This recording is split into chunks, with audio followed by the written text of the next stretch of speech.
Good morning, lacrosse community. My name's Ryan Berns. I'm the president of the Lacrosse Leadership Institute.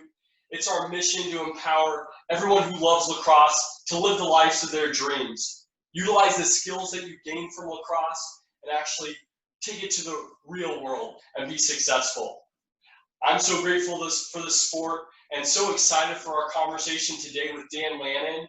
He's a three-time national champion with Syracuse men's lacrosse team. He's come out to Arizona, made a huge impact. Dan, will you start by taking some time and letting us know a little bit more about you and how you found lacrosse in the first place? Yeah, thanks, Ryan. Thanks for having me on, first off. And, love what you're doing. Your passion for the game is awesome.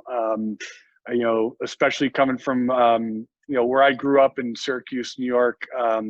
There was a lot of people that were very passionate about the sport. I was lucky enough to have two older brothers, considerably older, 10 and 12 years older than me. So, at a very, very early age, I was kind of forced into, being thrown into the goal and shot on, and then just, quickly developing how to catch and throw because they were so much more advanced than me. So that was definitely what kind of dragged me into the sport. And then once I got hooked, as you know, it's so easy to do. It was off from there, and it just had a lot of fun in the neighborhood that I grew up in. There was a bunch of kids. We would just get together. We would, throw the ball around, shoot on a cage. It was just kind of a neighborhood, kind of family, kind of feel to it. And so yeah, I felt very fortunate to have gotten involved early. I had some kind of, pinnacle moments. I know that's what kind of you generally ask about. And, it was just, it got me hooked to where now it's become a passion. And I do too much with it. I sometimes, get too scattered and can't put in enough attention to some of the finer details. But I enjoy, I still play, I still ref, I coach, obviously, at multiple different levels, and I run events. And so it's awesome. It's fun. And, I could talk about it all day long, but, I definitely want to keep it to the highlights of what you're looking for.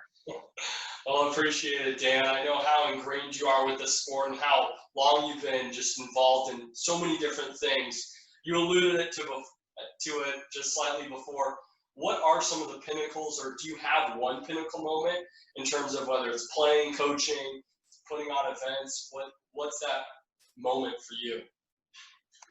Yeah, it's, that's, when I was reading your email, and I know that I haven't watched enough of your previous videos, that's a common question, and it's so hard to pinpoint, one pinnacle. There definitely is not, especially in the different roles that I've done.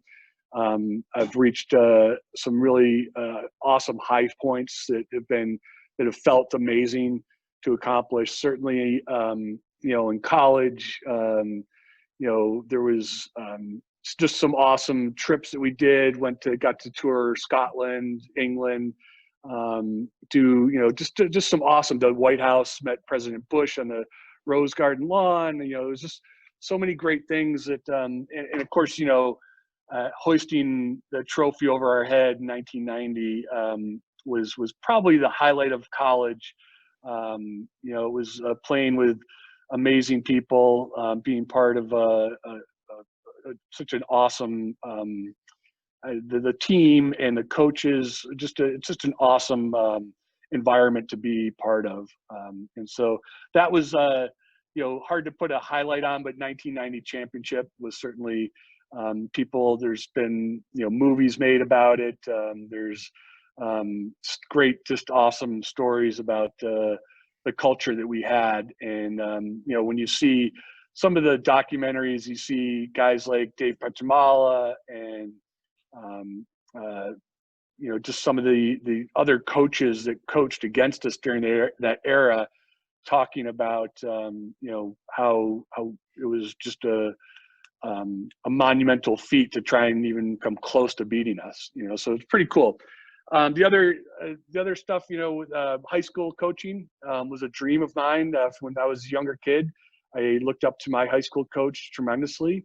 Tom Hall, a guy that he was old school, he was hard nosed, but I always respected him so much that I kind of always knew I wanted to be a coach.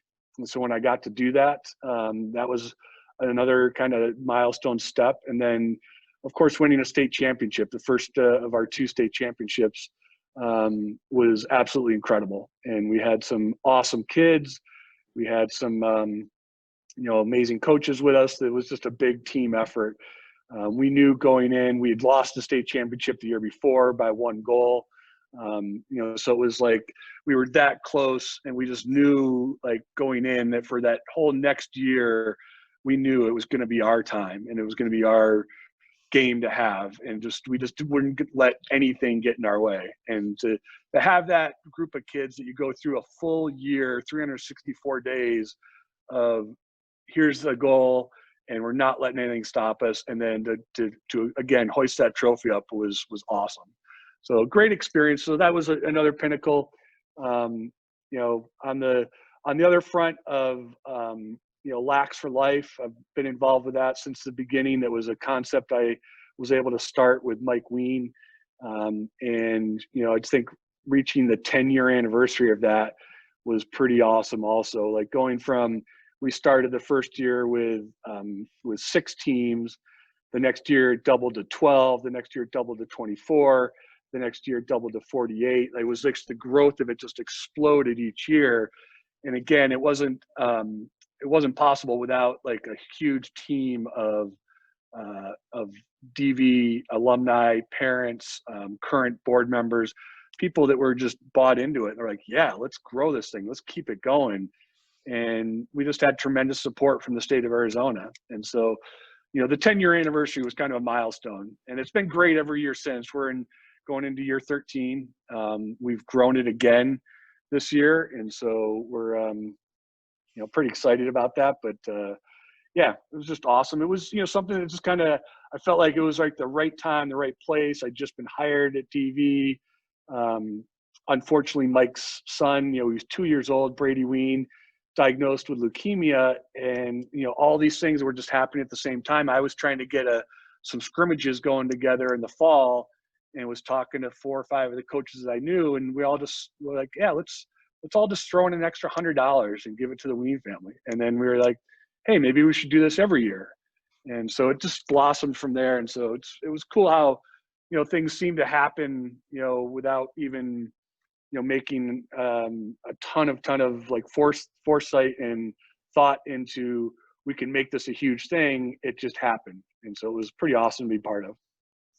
That's absolutely amazing, Dan. And just from the pinnacle of being a player, I think I heard that you may have been in a cast when you met President Bush. Is that right? Yeah, I was. Yeah. I blew my ACL out in a quarterfinal game. Was very, very disappointing, but awesome that I was playing in a quarterfinal game. So it was like, exciting to be there, and then to watch our team go on and completely dominate in the semis and the finals was awesome. But yeah, had surgery and then had to go to DC in a full cast from my hip to my ankle. And George Bush, looked at me, shook my hand. He's like, wow, lacrosse is a rough sport. I was like, yeah. I guess that was an example of how tough it can be. Oh my gosh, yeah. And then going and sharing how you can get a whole team in that culture. I think that's the big thing that comes up for me, Dan. Whenever I talk to you, there's just this aura and that culture about you. And I know you even had that conversation in the overtime, just talking about everything that's going on with society and making sure that there's a culture of inclusiveness, making sure that everyone's together. How is it coaching that really formed that culture for you, or how do you think lacrosse culture and leadership mesh so well together, or how's it meshed well for you? I think it's it's similar to any sport where you have a group of people that come together, whether it's the coaches, the players, even the parents.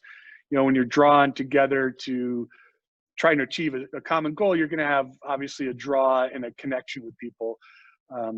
People talk about lacrosse being a little bit different because it's a little bit of a smaller knit community, and sometimes you have a better feeling for your opponents, for your the people you work with and you coach against, all that stuff. Being a tighter knit community. It seems like it drives things even further, and you get that a little bit more of an emotional connection. And what I told the kids with the high school kids, even hot sauce coaching kids, we spend a considerable amount of time with them. Particularly like in high school, for instance, kids go from one class to another. They're only with their teacher for 50 minutes. They're with us for 2 hours every day and on Saturdays. Sometimes, sadly, that's more time they actually spend with us than their parents or their family. If they're waking up in the morning, out the door to school, and then they come in the afternoon, and they see their parents for an hour or two after dinner, then they're doing homework. We're there just as much as them, and we're certainly not the place of them, but we have as much of a connection with them as pretty much anyone else in their lives. And so that opportunity to, draw them in, try to coach them not only in lacrosse but in life, get them to make the better decisions. It's something that's it's really easy to get drawn into and become passionate about. Yeah, I can see that being a part of someone's life. You're such a big role model to so many people. Dan, what are some of your core values, and what do you try to teach all the kids that you coach, whether they're the middle schoolers, the high schoolers, or anyone that you bump into? Yeah, I think on two different levels. One is a personal, outside of lacrosse level, is just integrity. Do the right thing even when people aren't looking. And that's what we preach on the field with lacrosse too. Is like you got to put in the time. You got to the catch-all phrase. I hate to use it, but you got to hit the wall. Because if you're not doing the time on the wall, the rest of the game is not going to come together like you want it to. So that's really where I try to come from, is that if you want to be good and you want to get to a high level, you've got to do time off the field. You got to put in the time to get everything straight with your family, with your relationships, whether it's with your teachers, girlfriends. All that stuff has got to be squared away. And you got to do some extra footwork, stick work, stuff that's not going to be covered in those 2 hours of practice. And so it's just, we try to give kids the roadmap and show them not only how to scoop a ball and how to hit the corner with a shot, those 4 quadrants that, Berns, we try to don't shoot it where the goalie is, but yeah, that's really where I try to come from. And I definitely try to surround myself with coaches like yourself that I know are in it for more than just trying to get the W. And we've had, I've been lucky to have that supply of people at DV. We've got a few new coaches this year. I'm very excited to bring some new guys in. But I know, having talked with them and what I know of their past, they're guys that are in it for the right reasons too. So it's exciting this year. We got some new people. Well, that's really exciting. I'm looking forward to meeting them as well then, for bringing in some new people. The idea of just finding people that have integrity, though, are willing to do the right thing no matter who's looking, is such a big thing. And I think as a leader, you do that by example. I'm not even sure if everyone knows your story and all that you've done from when you graduated until you got out to Arizona. I think that's a huge story in itself. But maybe you could share a little bit about how you look at helping youth and where you see maybe sports come in there as well. Could you share a little bit about that in some of your past there? Yeah, I think, again, from a young age with my brothers, kind of, I saw how they taught me the game. And then my first couple coaches, that was really cool. And I was really thankful of them to do that. So I was like, yeah, I want to, it feels good to pass on knowledge. It kind of, at least for me, it gives me some inspiration. Yeah, I want to learn something, and I want to be able to pass it on down to the next generation, or to somebody else that doesn't know something. And so, working right out of college, working with kids and helping kids that were disadvantaged and going through some struggles was a pretty cool opportunity. And I've just followed that path all along.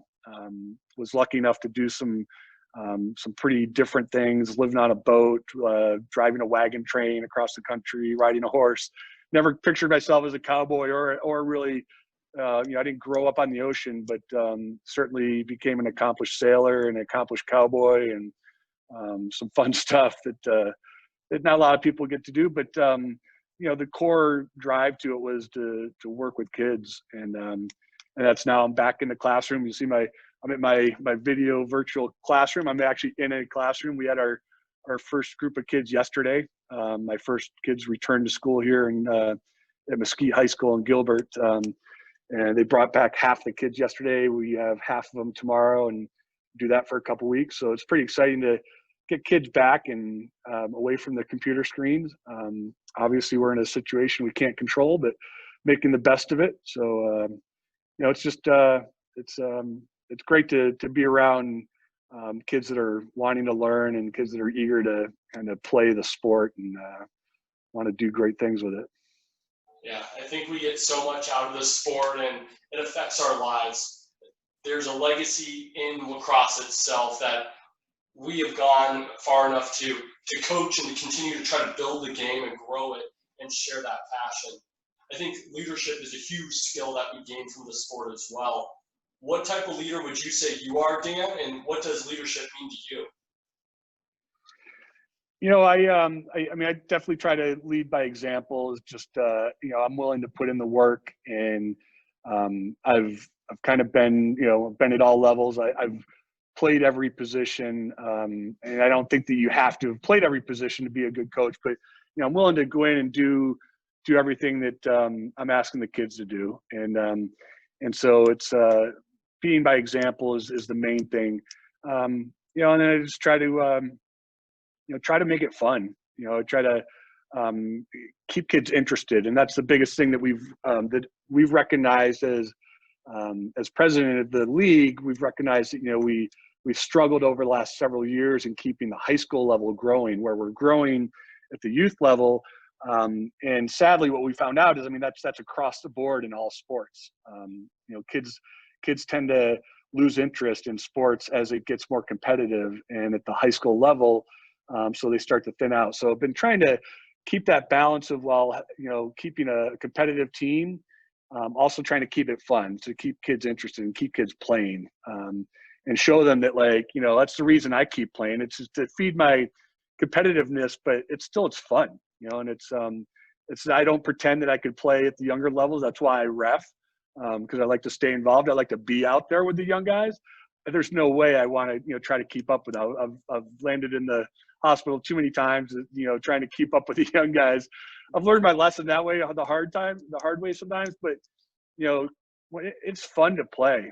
And so try to keep kids give them that, those opportunities to enjoy the fun part of the sport, while also, you got to do some drills that aren't going to be some fun. And you got to do some work on the wall, and you got to run some water towers that might not be fun. But, if you do all that, then it's going to make the sport that much more fun when you're winning. And that's what you got to do to win. So that's really how I try to lead, is hey, if you like having fun, this can be a lot of fun, and winning is more fun than losing. So to win, you got to do this. That's kind of it in a nutshell, I guess. And I think that's so critical as well. You get to pick what a common goal is, having fun. Winning goes into having fun, and to be able to explain what the possibilities are first and foremost, but also what it takes to get there. I think that's such a big thing, and a critical role of a leader is to help everyone identify that goal, but also put in the action steps that get there. So thanks for explaining that as well, Dan. What would you say your goals are currently in terms of lacrosse and life? Basically, I want to. My goal within Arizona is just to try and grow the sport. Get more kids playing, give more kids the opportunity to experience what I was able to experience. And with the weather out here, I think there seems to be more opportunity of times to play. We just got through the worst part of the weather, and we still had kids out playing, and nobody got hurt. It was fun. You kept it fun. The kids had fun, and so it's having the year-round ability is awesome. I certainly, I always encourage kids to play other sports, but just the opportunity to be able to go outside and have that availability year round is amazing out here. So I really want to try to expand the sport as best as we can. On top of that, I'd like to keep, Desert Vista going strong. I'd like to grow Lax for Life. We made it a fully competitive tournament last year. We've got a great group of parents that are still helping out with us, but we've got some professional people now that we're leaning on to try and get it to be, a bigger event so we can include more teams from out of state. So yeah, it's those are kind of the main things I'm looking for, but also trying to get some younger guys like yourself to fill in the gaps where we're losing some people that are either graduated and are moving on, or they've got other priorities, and we need to keep that kind of pipeline going. And so it's awesome to see when we get guys like yourself that have been local, homegrown, contributing and being a major impact on helping it grow. So that's really, it's several of us. Bill, I know you had Bill Lynch on. We've got Bill Lynch, Pete Opert, some great people. There's people up north that just got off the phone. The phone call I was on that got me a little bit delayed coming into this meeting was a guy up in Cave Creek, and he's just begging to how do we expand the sport up there and get more things going on. So it's exciting. Just gotta, like I said, I gotta keep focused so that I don't lose track of some things, because I'd like to do a few other projects. The one that we talked about doing with Harlem Lacrosse, and maybe getting the sport into the underprivileged areas here in Phoenix, because there's definitely some areas that are eager to expand the sport. The school I'm working at Mesquite, some of the administration there are like, well, when are you going to start the game? When are you going to start a team up here again? Because they used to have a team here. And so there's just a lot of people that would love to get the game going. We just got to help them get directed in the right way. Is there anything that we can do as a community to help grow the game or help these different schools, organizations? I think we're talking with our local guy from US Lacrosse. They just said that they're hopefully going to get the grants going back up again. Obviously, some of the endeavors that we're looking at wanting to try and do are going to take some money, just to try and get some equipment to get out into the hands of the kids. But if Harlem Lacrosse can give us some guidance on that, that's a couple of different avenues that we can go. And then just the biggest thing is the resources, the human resources, is like finding people that can help lead and have the desire and the drive to start programs in areas that maybe are ripe for it. So we've got great people. We've got Phil Casey in the West. We got, a number of people up north, some people down south here. There's more areas that could be tapped for sure. Well, Dan, thank you so much for taking the time to speak with everyone, share a little bit about your story as well as the goals and how we can help. I really appreciate all that you're up to and giving me the opportunity to coach with you. It's been so much fun, and I can't wait to see where Lax for Life goes, where Desert Vista Lacrosse goes, how Arizona as a whole continues to grow. And I know you're going to be a part of it. So thank you so much for all that you do. Yeah, Ryan, thank you so much for doing all these. I look forward to seeing them when you get some great new people that I have not, heard about, or I learn about different aspects of the game. So thanks so much for doing it all. My pleasure, Dan. Take care.